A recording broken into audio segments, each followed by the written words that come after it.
where did I get the idea for this project? So, a few years ago, I was at my parents' house for Christmas 2015? Yeah. And because I hardly ever visit them at home now, I think the differences between us are really highlighted. Like, my family are quite extroverted. They like entertaining, having people round, and they like a drink, whereas I don't drink alcohol at all. They watch a lot of television and films, and I don't have the attention span for that.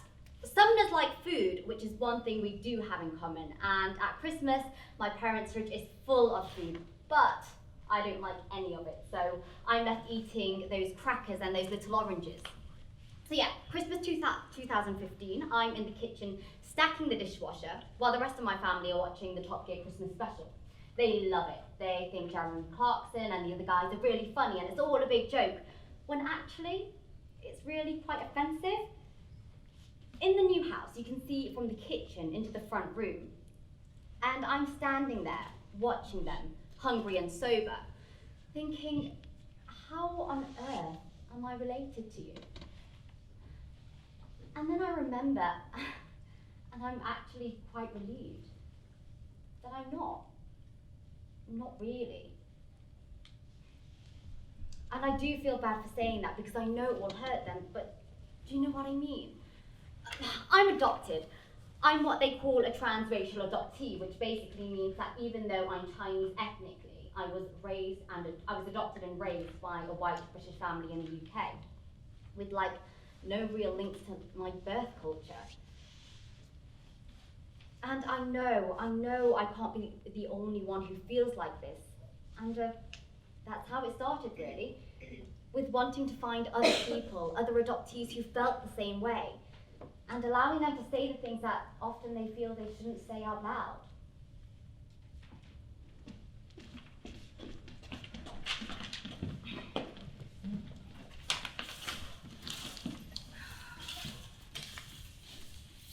Same. Different. Same. Different. Same.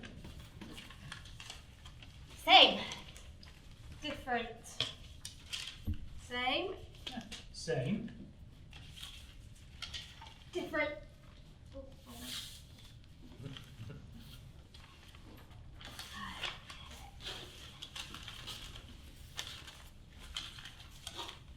Adoption is... Okay, adoption is one solution when a child needs a home. Yeah. A process built on loss. A challenge that the child did not decide to take up. Painful to not know your story, your truth, history, your people. Loss of relationships between siblings. Feelings of displacement. Harder than I expected. A complex evolving social institution. It's going to be an outmoded way of forming a family. Surrogacy is the new replacement. No. Adoption is overwhelmingly perceived as solely positive. Yeah. The worst thing in the world. I wish I felt differently, but I don't. Better than a childhood in an institution or foster care. It's something only an adoptee can understand. Too complex to sum up in 10 words or less. Yeah. Adoption is family, and family is complicated. I was born in Vietnam and grew up in Australia. I always knew I was adopted because of my looks.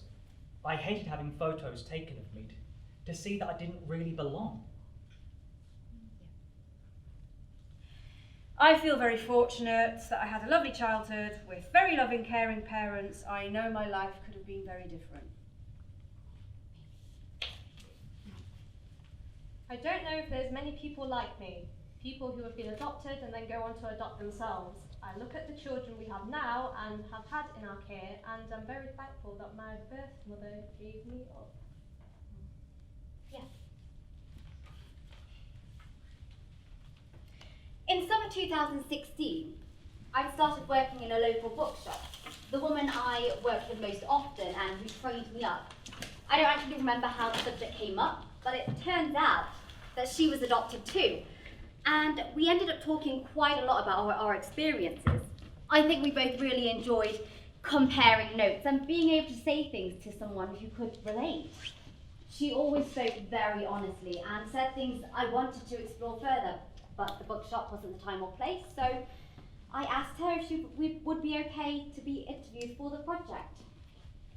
Yeah, okay, start. Yeah. Please say hello and introduce yourself for the tape, and then just say whatever it is you'd like to say about your adoption. Okay, my name's Janet.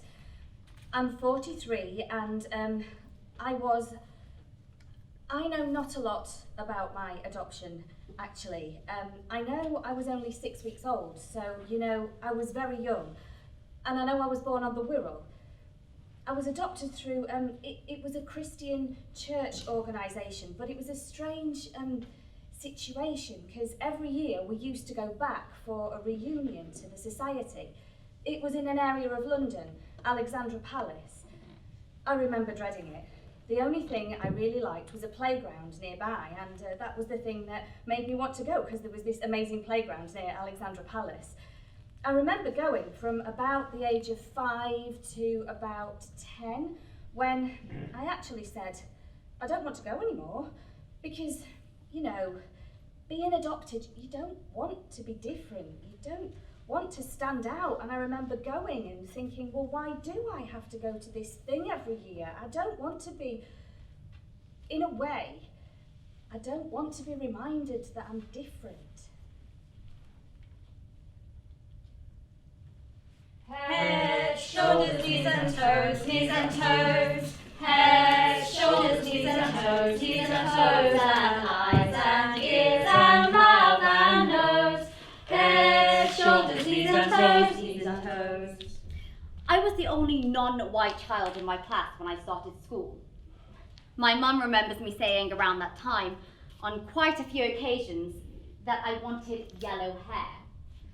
At school, quite a few of the other children would make comments about my nose being really flat, and they'd push their noses down like this and squint their eyes and say, "This is what you look like."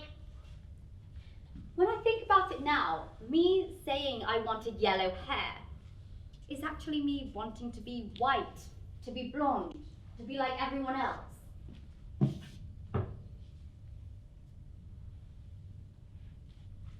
As a young child, my mother said I used to stand in front of the mirror, hitting it and crying. I wanted to know why I looked different. As I got older, my reflection seemed to disappoint me. I still looked Vietnamese. As a teenager, I felt like I was trapped, a white person trapped inside a Vietnamese body.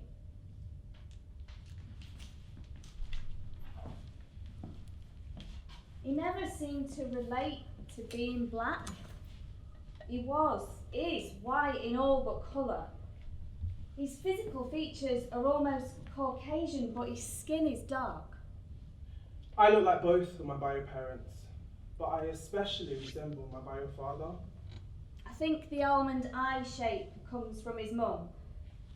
We look very different, although not everyone picks up that we have different eye and skin colour, which is amusing. My sister and I resemble each other closely. Same with my brother. When I found a picture of him online, it was like looking in a mirror. Do you know this? Not flesh of my flesh, it's like a little poem. Not flesh of my flesh, nor bone of my bone, yet still miraculously my own. I never forget, for even a minute, you didn't grow under my heart, but in it. I think a really common adoption narrative is the one about finding your birth family and knowing where you came from. Watch all the Kung Fu Panda films and you'll see what I mean. there's an adoption movement, and who use the phrase "got truth" to champion adoptees having access to their records and DNA testing. I've never actually been that bothered about finding my birth family. Apparently it's about 50-50, adoptees who want to find their birth family and those who don't. And there's no pattern or factors which influence which side you'll be on. It's not like if you don't get on with your adopted family that you're more likely to want to find your real parents. Of course I've wondered what they're like and if I'm like them, more personality-wise than looks-wise though, to be honest. But I don't know, I'm really interested in if personality is an individual thing or if a large part of it is genetics. People comment that my eyes are quite open for a Chinese person and my hair isn't typically straight. I don't know if I am 100% Cantonese or have mixed ancestry, maybe part Korean, or I don't know.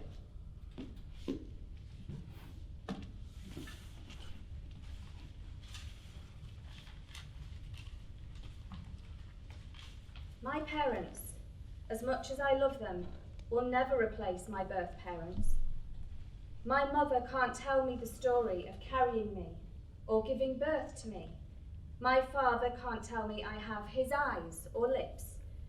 They often like to say that genetics or blood don't matter, and no, genetics and blood are not the be-all and end-all, but it does matter. My DNA matter to me. When a mother gives birth, what do you hear? You hear about how the baby has her eyes or the father's mouth. Yes, my DNA matters.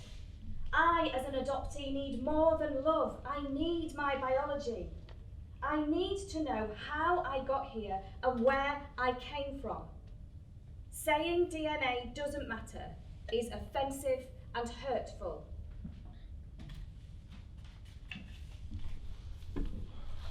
I am a chemical creation. Emotions create chemicals, chemicals create emotions. I am the wet clay that is imprinted with her and the emotions, feelings and genetic data of generations. Her stress was my stress. Her anxiety was my anxiety. Her confusion was my confusion. Her anger became my anger. I grew within a complex cocktail of emotions that shaped how I grew and who I was before I hit daylight. My adopted parents didn't choose me personally. They put in an order for a child and my profile fit. I've seen this somewhere, some adoption meme. Don't tell me I was chosen. I was just next in line.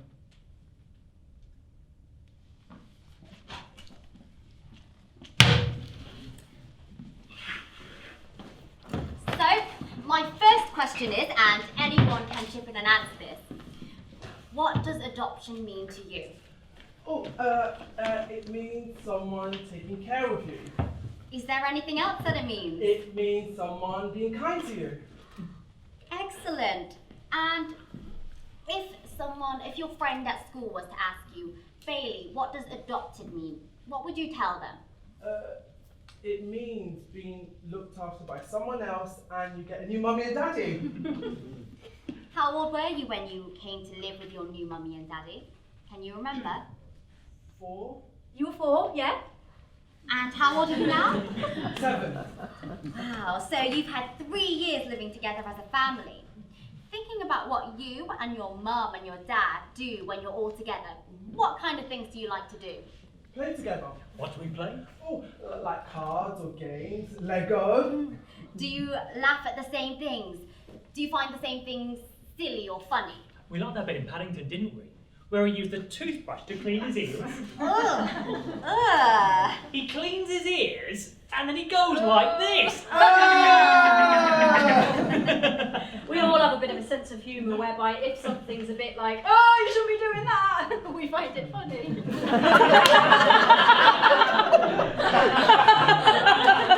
And we like, knock jokes. Tell Naomi.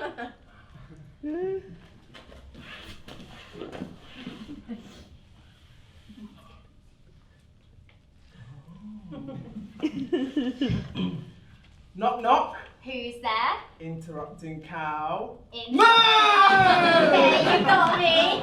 We've got loads of those. So Bailey, now I'm going to ask you to do something for me. Can you look to the left and then to the right? Have a good look at the people sitting next to you. Do you think that you look the same? Yeah? Do you? Why do you think you look the same?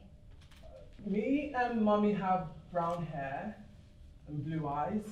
we have the same nose. Good. Me and Daddy have the same nose and mouth and ears. It's a bit funny because when Sonia, our social worker, sent us the profile for Bailey, the first time we saw him, she said, "Before you open this, don't be scared, because actually, I think you're going to find, when you look at this picture, I think he really looks like you." And when I did, when I looked at the picture, I thought, oh, he does! He really looks like Jim. Jim says, well, I don't think he looks like me, I think he looks like you. But I couldn't see it at all, I just couldn't see it. The first time I saw it was when we were making Bailey his welcome book. Oh, I'll get it, I'll show you. Yeah, you get it if you want.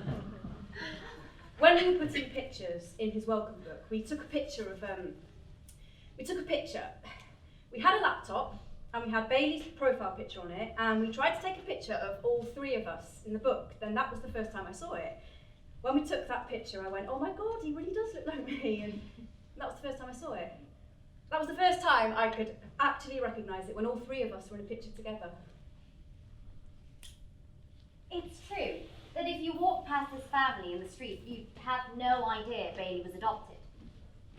I suppose he's quite lucky in that way, because it'll reduce the amount of awkward questions he'll get asked by random strangers. I wonder though, how often adopted kids do look like their parents, assuming they're of the same race and ethnic background. Then I met Karen, who introduced me to a theory that literally blew my mind.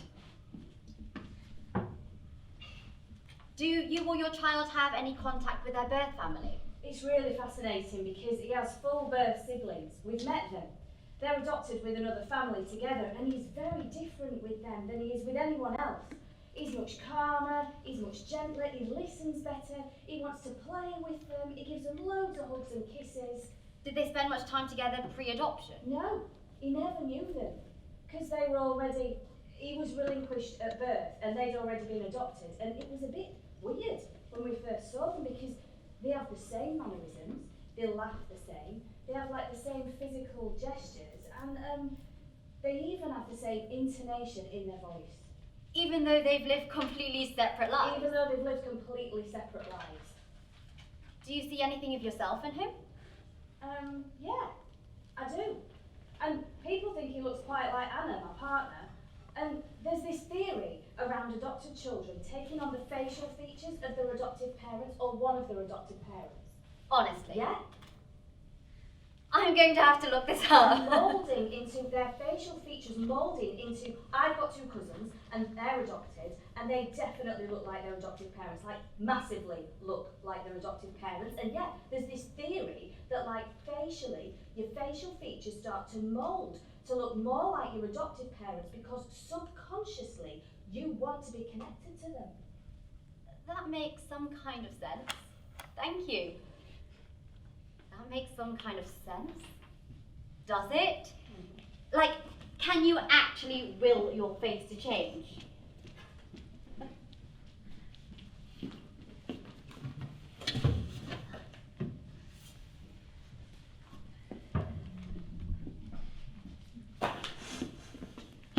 This is about Teddy Bailey and the Teddy Judge.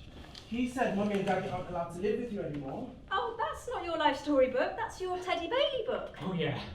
So this is it's a social story that they gave him when he first came to live with us, and it does tell a little bit about old Mummy and Daddy and why you came to live with new Mummy and Daddy. It's got Teddy Bailey in it. Everybody in it is a Teddy. Oh, this is the judge. That's you. Bailey, can you remember your old mummy and daddy and anything about them? Yeah. They were mean and my daddy went in jail. Okay. So that's why you've got a new mummy and daddy. And they had fights. and they smoked. Okay. Do you think that you're anything like your old mummy and daddy? No? No, are you totally different from them? Yeah, because I'm kind. Because you're kind. I told the police that my daddy hurt me because my daddy hurt me when I was 2. That's a really brave and good thing that you told the police that. That's really good. Well done. But we know they loved you, don't we? Because we met them. We met them separately, and they were very concerned about Bailey, just wanting to give him a good life. Yeah, they really did. And they were very sad that he was coming to live with us, because they knew they would miss him. But they were very happy that he was coming to a new family. Yeah! Adopted children, including myself, are often told they are lucky and special. I think there's still a bit of a saviour figure thing associated with adopted parents, which is perpetuated by the media and celebrities like Madonna and Angelina, where people who adopt children, particularly from overseas, are seen as superheroes, rescuing children from lives of poverty and suffering. Thank you for making the time to meet with me and being up for getting involved in this project. Let's start with you telling me a bit more about your dissertation topic. The world uses adoption to describe, qualify, dismiss, and even discriminate against adopted people. Yet many adoptive parents and even adoptees do not believe this is the case. In order to understand this better, I'm creating a list of what I call non-adoptee privileges. Think of them as ways in which I, as a person born into their family, am not affected by mainstream society's attitudes towards adoption. While society tends to view people who adopt quite positively, this isn't always the same for people who are adopted. There's the idea that being adopted makes you weird and unable to relate to people. I noticed in the Florida school shooting that the media kept mentioning Nicholas Cruz was adopted. When adoptees go bad! Yeah, exactly. Can you talk me through your list? Non-adoptee privileges. Number 1, I know the identities of my parents, siblings, and extended family members. I am not prevented by law from knowing my family. Number 2, I am not expected by the mainstream to withdraw my love and loyalty from my family of origin.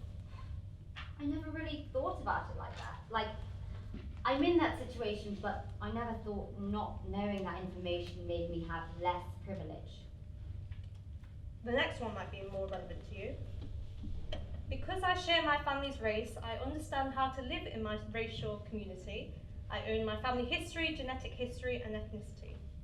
More simply, I don't have to explain family photos. Yep, I get that. I can complete school assignments about my family without challenge. When I go to the doctors, I know at least some genetic medical history. Yes, I've had to say to doctors on numerous occasions, I'm adopted, I don't know. Sorry, go on. Number 6, I do not need to hide my belonging from my identity from the people closest to me. Do you think a lot of adoptees feel like that? You tell me. I don't think I'm really qualified for that. I mean, I can only talk from my own experience, but thank you for sharing that list. Well, imagine, for a second, that there is no pattern, and that every story is unique. Well, can we agree that everybody speaks from different circumstances, and that an adoptee's view on their own adoption might change over time, as does your taste in music? Is it reasonable to think that among all those unique stories, there is a pattern, even if each story is shaped by individual factors? Is it reasonable? But is it reasonable to think there is a pattern?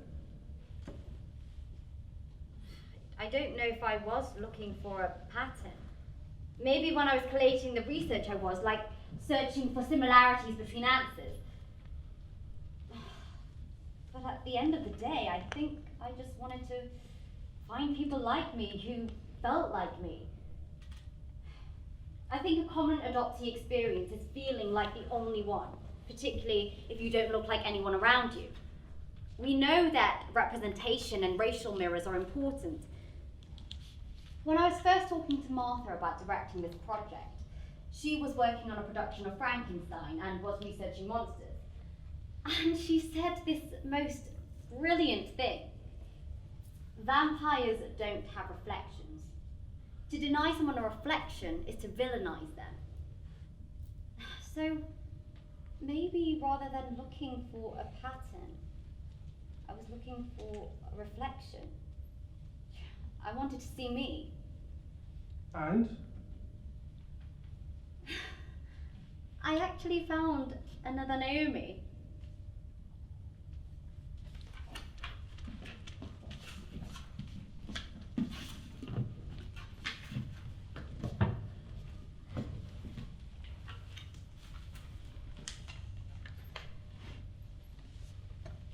Hi! It's great to finally talk to you. How's it all going with your exams? Good, thanks. Yeah. I was really glad to hear from you actually when you messaged me. Since joining Facebook group, I've talked to loads of other adoptee Chinese adoptees, and quite a lot from America, you know. So it's good to talk to a British person. Absolutely. Watching your videos, I could relate to a lot of what you're saying, especially about growing up in a not particularly diverse area. You lived in the countryside like me. Yeah, I had all English friends, maybe one Chinese friend, but where I lived, no one looked like me. Oh, you've got an eye crease too. Look, you see? Our eyelids here, and we've both got quite open eyes and things. Did you watch my DNA video? Yes, yeah, where you find out you're part Korean. Confession, I've actually watched all your videos. There's one where you were talking about feeling lonely as the only Chinese person in your family. And yeah, I could really relate to that. But then you talk about how you use that sadness and feelings of loss to make your videos, which is great. Yeah, like you're doing with your project. Yet there is still a stigma, and even when people do ask you about being adopted, and I try to talk about my feelings, but people want to push down those sad feelings, you know, and only talk about the positive things. I guess I've been trying to raise awareness of this stigma with my videos and things. About 1 year ago, I started to wonder a lot about myself, and I began to feel immensely depressed about being adopted. I joined a Chinese adoptee group online, and I discovered so many people out there who had the same thoughts, feelings, and questions. It was amazing. Despite growing up in different areas, we all had these things in common. Apart from having the same name, the other Naomi is a person whose story and feelings feel most like mine. We've had similar experiences growing up. We share similar feelings about our adopted families. On the one hand, we acknowledge the huge amount they've done for us and how much they love us. But we can also say there's been times when we felt very lonely in our families. Now we both shared the desire to tell our adoption stories and encourage other adoptees to do the same. I think I found what I was looking for.